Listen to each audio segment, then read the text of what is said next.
We had a little George Foreman grill, and that was the inception, really, of the program. And we just started making grilled cheese sandwiches.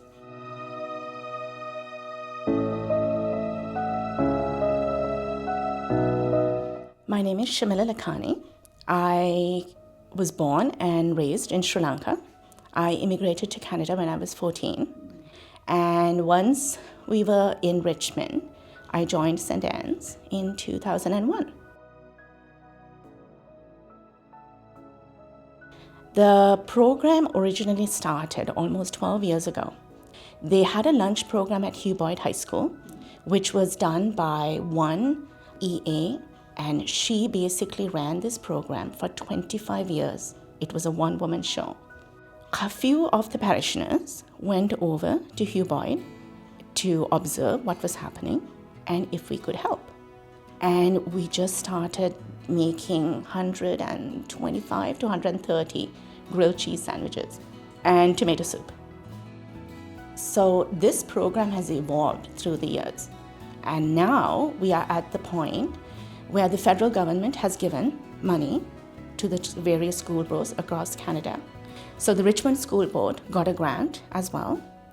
They allocated part of it to the Richmond school lunch program that we are doing at St. Anne's. So right now we are serving 11 schools in Richmond, and really truly we can't go any more than that. The need is great, but we just don't have the space and just the manpower to do it. We make 1,050 sandwiches every week.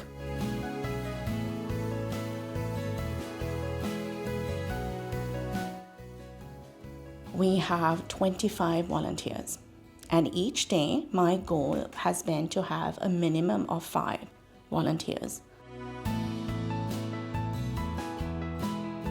I am the volunteer for Wednesday, and on Wednesdays we make wraps. I have estimated the number of items I need, and the food bank brings the supplies and they deliver it every Tuesday. We have usually meats, veggies, usually lettuce and cucumbers, and mayo and cheese. And bread is donated by Carbs. You know, people have asked me, are these kids really in dire straits? These are not kids that decide that they just don't want to make a lunch, or the parents don't want to make a lunch. I have heard stories from teachers where they said they watched one child eat a peanut butter and jam sandwich for 5 days. It was like a bite every day kind of thing. You thought it was peanut butter one day a week, right? Like every day they were getting, no. Well, in the Bible, almost all the miracles, initially when Jesus did, it was related to food. His first miracle was wine. I know, wine for some is food, but not for everyone. And you look at feeding the 5,000, and feeding is also part of my culture. I look back on it, and I think that's the reason I'm doing this. In Sri Lanka, feeding the poor is a blessing. That's it. Right now, I think the donations to the school lunch program, which can be made at the Richmond Food Bank, but you have to specifically mention to them that it is for the school lunch program. That's the biggest thing. We have enough volunteers, but just like the schools and the sandwiches, I will never say no to a volunteer that wants to come in.